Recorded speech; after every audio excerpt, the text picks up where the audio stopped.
This is The Download from Sounds Profitable, the most important news from this week and why it matters to people in the business of podcasting.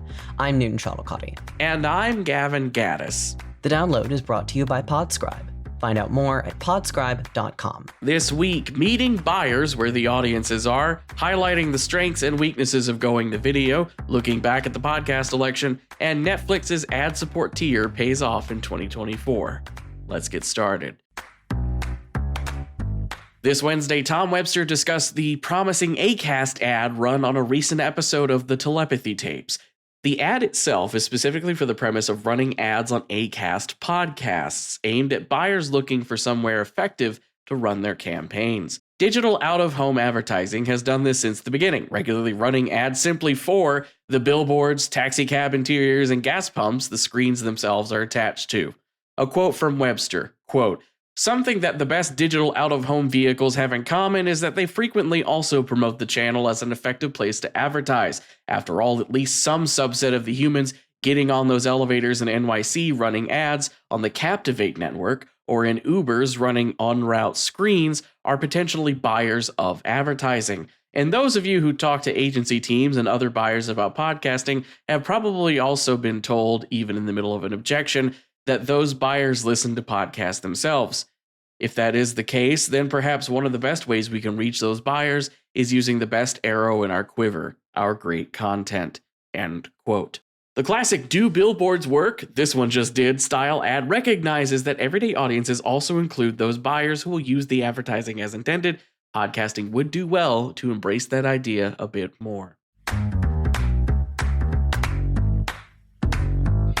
This Thursday, Eric Silver and Amanda McLaughlin of Multitude have filmed the production of an audio podcast to demonstrate how the strengths of spoken word cannot be maintained one-to-one if an audio-first podcast simply has a camera added to the production. The two biggest takeaways are editing and performance. On the editing side, cuts that would be invisible in audio are now jarring and obvious in the video format. It takes significantly more time and effort to maintain shot continuity, if even possible, when a visual element is introduced. In terms of performance, Silver noted, quote, "I act differently when a camera is on me. I felt self-conscious when I was perceived visually after podcasting without it for so long," end quote.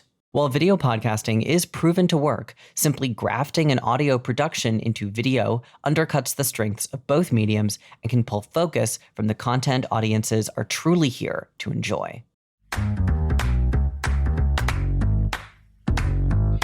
Tuesday morning, Bloomberg Technology dropped a sizable article authored by 7 writers on the political utility of Manosphere video podcasts in the Trump re-election campaign. Research for the piece included Bloomberg writers consuming and analyzing over 2,000 videos from 9 prominent YouTubers, including Logan Paul, Joe Rogan, Lex Friedman, and Theo Vaughn. A quote from the piece, quote, "Reporters reviewed nearly 1,300 hours of footage from their channels, mapped out the podcasters' guest networks, and quantified the frequency of key political messages that they distributed to tens of millions of subscribers each day," end quote. In addition, Ashley Carman's latest edition of Soundbite covers the DC podcasting scene during inauguration weekend. Meanwhile, Oxford Road has published a new report titled "The Untold Story of the Podcast Election," a 5-page brief on what their data shows in regards to podcasts both candidates appeared on, how advertisers performed on those episodes, and how podcast ad dollars work harder than TV, social, and digital. This Tuesday, from Sahil Patel at The Information, Netflix has published their Q4 report with membership statistics. According to the company, they added 19 million subscribers across the quarter, taking them to 302 million global Netflix subscribers in 2024, all of which amounted to the company breaking $2.3 billion in operating income. Success which is in part attributed to the recent lean into live sporting events, including the Jake Paul versus Mike Tyson boxing match and Christmas Day NFL games. According to Ad Exchanger coverage from Alyssa Boyle, Netflix doubled its annual ad revenue in 2024 and expects to double it again this year. A quote from Boyle, quote, "Signups are spiking because more people are subscribing to Netflix's ad tier to save money, and because Netflix has been kicking moochers off of shared accounts for more than a year. 55% of new Netflix subscribers in Q4 signed up for the ad-supported tier, showing the efficacy of ad-supported content. To which we point out, podcasting remains largely ad-supported and, as a bonus, is still free. Finally, it's time for our quick hits. These are articles that didn't quite make the cut for today's episode, but are still worth including in your weekend reading. This week, the 2025 Podcast Hall of Fame induction ceremony presented by Libsyn. Last week at the Podfest Multimedia Expo, Sounds Profitable's very own Tom Webster was the final inductee of the night in the Podcast Hall of Fame.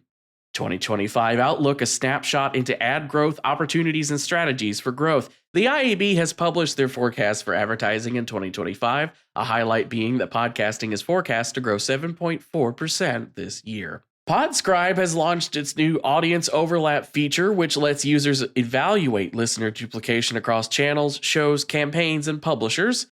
142 million opportunities for podcasting in 2025 by Paul Riesmandel. A new Signal Hill Insights piece looking at opportunities for podcasting in 2025, including a bigger, more socioeconomically diverse podcasting audience that would mean more opportunity for podcasting overall.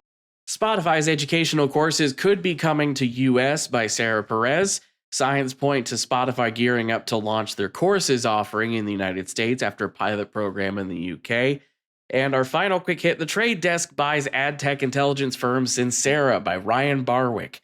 In the company's first acquisition since 2017, The Trade Desk has acquired ad tech data platform Sincera in a move that'll have co-founder and CEO Mike O'Sullivan report directly to The Trade Desk CEO Jeff Green. And that was the download brought to you by Sounds Profitable. I know we went through today's stories fast, so be sure to check out the links to every article mentioned right in your podcast listening app or on the download section of soundsprofitable.com. And thank you for sticking with us as we bring you the top stories you might have missed from the past week. I'm Newton Shuttlecotty. And I'm Gavin Gaddis. Our producers are myself, Newton Shuttlecotty, Brian Barletta, and Tom Webster. Special thanks to Spreaker for hosting the download, and special thanks to you for joining us. Robot. Download complete.